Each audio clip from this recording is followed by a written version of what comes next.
Welcome. In this video, I'm going to talk a little bit about religious trauma syndrome. What the heck is this religious trauma syndrome? Well, I'm going to talk about it. I'm going to talk about the symptoms of it. I'm going to talk about what we can do to overcome it and heal from it. So, it's technically not in the DSM 5 or 6. It's technically not in there, but in general, therapists do talk about it and they work with people that have it. It's a very common thing. It's not technically in there yet, but it probably will be. So it's very similar to the same symptoms of, say, complex post-traumatic stress or just post-traumatic stress. It's very similar to that, or it could almost be, anxiety, clinical anxiety, clinical depression. Similar, kind of, you mixed all those things together, you would have basically religious trauma syndrome. So how do people get it?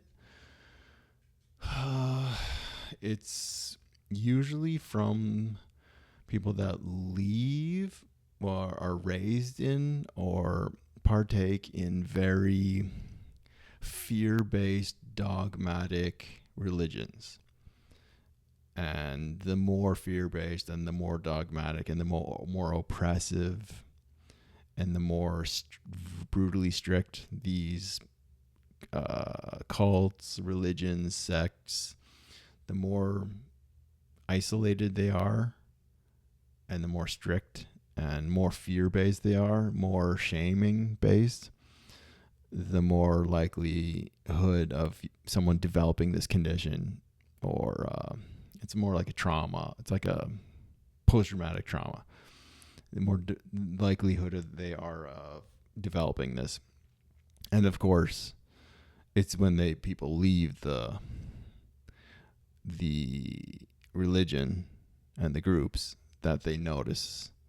It's not like they notice they have this issue, but that's when they notice more of the issue, because you don't have the group supporting them anymore, but they're left with the trauma. So let's see. Here's some of the symptoms of religious trauma syndrome. So I totally relate to this. I was actually raised in a Christian cult that was extremely, extremely isolating and extremely oppressive and just fear-based, shame-based. It wasn't fundamentalism, but that would be hardcore fundamental Christianity is one of the religions that this type of trauma comes from. I wasn't raised in that particular type, but basically, it's very similar. And yeah, like PTSD, complex PTSD, I definitely have a little bit of that from the religion. But I mean, you could also just say, I have a little bit of this religious trauma syndrome. So I relate to this. I totally relate to this. So anyone out there, and I'm sure there's millions of people out there that also relate to this. So these are the symptoms. Symptoms of religious trauma syndrome. People pleasing. That's when you go out of your way to go the extra mile to make people happy. Oof. I've done that in so many areas. It's scary. Social isolation. You become isolated. That the isolation is from you. If you are too deep in the religious group, when for too many years, when you leave it, you won't know how to socialize properly anymore, because it's the regular world is so different, right? So it creates, leaving those strict circles creates social isolation. And of course, isolation is not healthy, right? Difficulty setting boundaries. Ooh, that's another big one. Yeah, because the religions, they have, they're culty, right? Like they have all their boundaries set up. so that you don't have to make your own boundaries. You don't have to think for yourself. You don't have to make your own boundaries. It's all worked out for you, you know? That's part of it. There's so many other aspects to the boundary thing. And this relates to, say, if you have a relationship with a person that is a narcissist, an abusive narcissistic relationship, those people, they groom you for accepting abuse, being able to accept abuse, and they groom you to think that anything that's wrong with the relationship is your fault. And that's very, very similar to certain types of religions like this. It's a very similar thing. It's kind of like brainwashing and grooming to make it you feel like you are the bad one and that you are the one that has to go the extra mile to fix the issues, and that you shouldn't stand up for yourself. So it's all those, it's psychological games, right? That really are really, really nasty. Difficulty setting boundaries, more symptoms. Existential confusion. What does it all mean? Yep. Difficulty trusting oneself or others. Trust issues. Yeah, absolutely. You've been manipulated and lied to and groomed for abuse for many years. You're not going to trust people very much, or even your own self. Absolutely. Loss of community or tribe. Yeah, so you lose your group. You don't have a group. You're like solo dolo. Sleep problems. Yep. Chronic stress. Yep. Yeah, it's another thing too, is like if you're in an abusive relationship with a narcissist, it messes up your nervous system. Like it fucks up your nervous system. And that's can happen with these types of religion. A similar thing can happen. So they're both similar in a lot of ways. Chronic stress, depression, chronic guilt or shame. Interesting.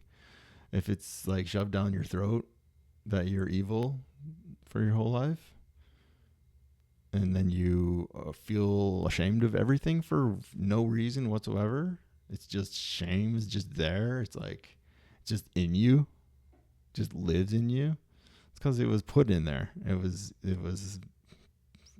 fed to you for years.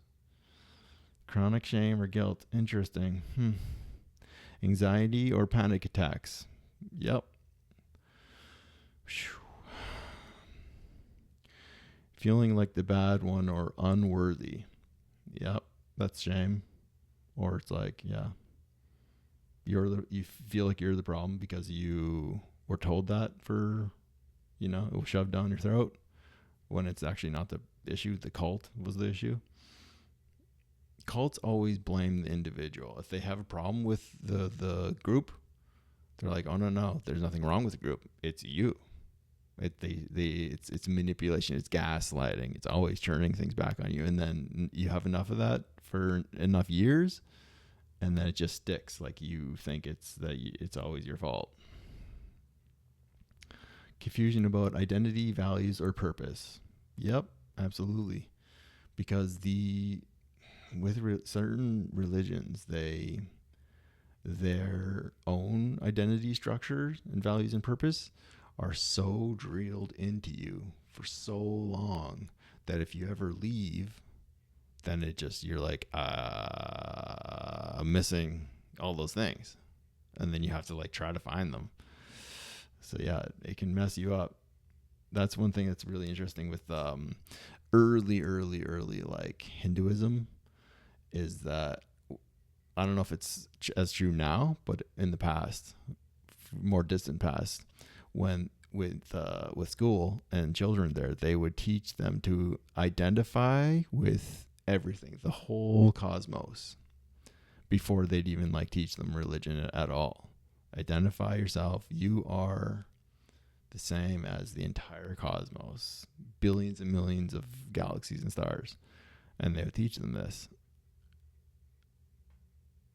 And they would be the first thing they would always teach them, which is really amazing, because instead of identifying with a tiny little religion, a little tiny group, a little ethnicity and all that, it's no, you are everything.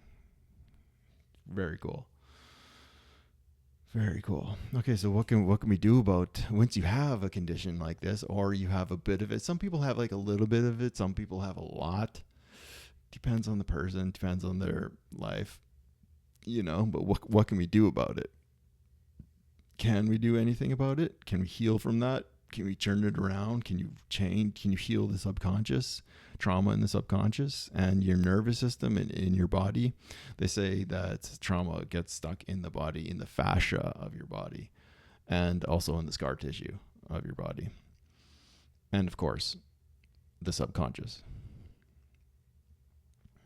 also. So what can we do about it? Learn about trauma and conditioning. Conditioning, yeah, that's like grooming and brainwashing and so on and so forth. And fear and shame. So these are topics that you need to learn and study. Trauma, conditioning, fear, and shame, and how they can fry your nervous system. Absolutely. So those are topics you can study if you want to heal from this. Find safe people and communities.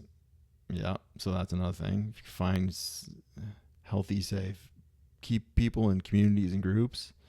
Seek them out.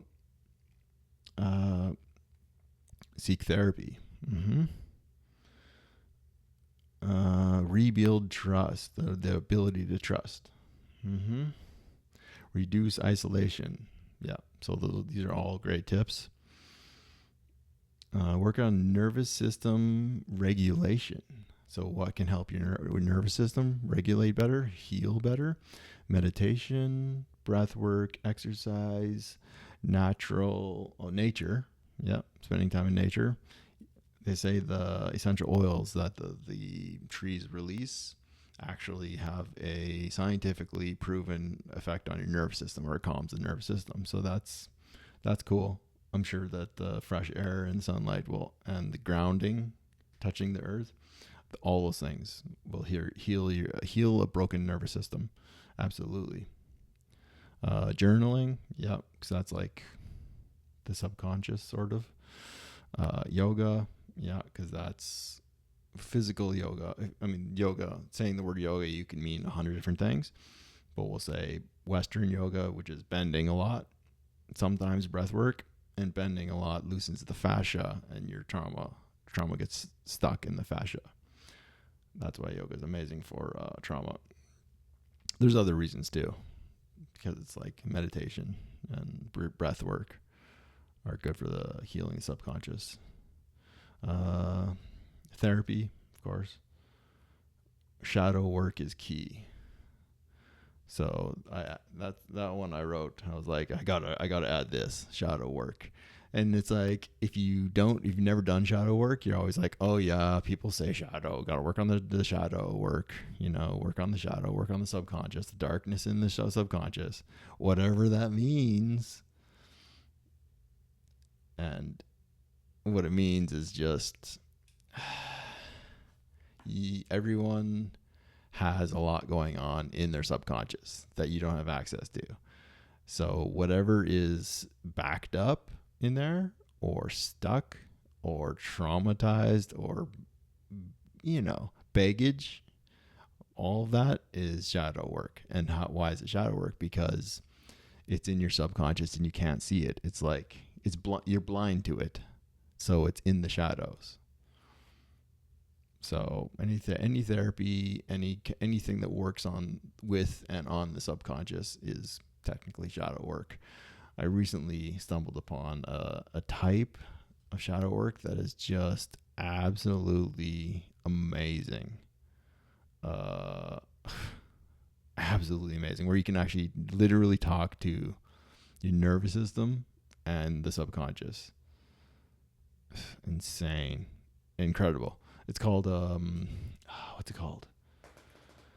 It's called Muscle Testing Menu Work. And Aaron Abke, he teaches it. He teaches courses on it. If you want to check him out, Aaron Abke. Very cool stuff. Amazing. So what else can we do to reduce toxic shame?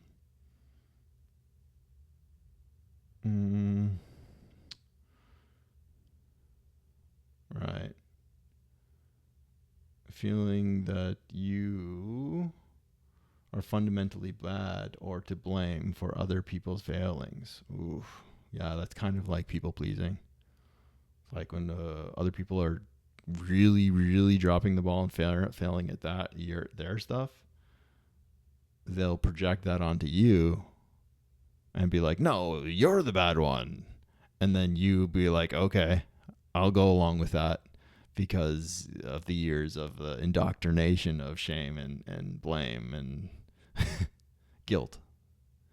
The religions of shame, blame, and guilt. Same as a cult. Exactly the same as a cult, and exactly the same as being around an abusive narcissistic person.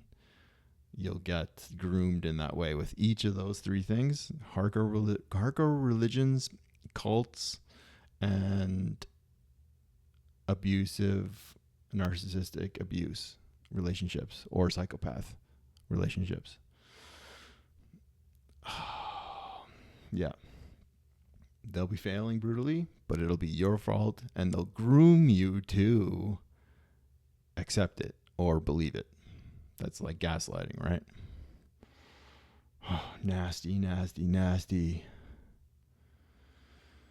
Okay, so, and time. Time is the one thing that it takes time to heal, people, you know? It takes time to heal. You can't heal in one day. If you do shadow work and a bunch of other things I mentioned here, and you keep doing them for a few years, you'll heal. But it's all those things plus time, right? Safe, healthy people, nature, breath work, yoga, therapy, time. And shadow work, working on the subconscious, exercise, breaking up the fascia. Read a book about healing through fascia, through breaking the fascia and reorganizing the fascia.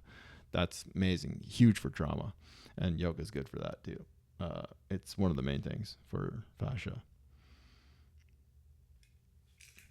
If you got anything out of this or enjoyed it at all, like and subscribe for more great content coming down the pipeline. And have a wonderful rest of your day. And you can heal with time. Absolutely. Absolutely you can. You got to do shadow work, though. I mean, I know I hate that phrase, shadow work. Oh. But it's just subconscious work, working on your baggage and your trauma. Have a wonderful day. Peace.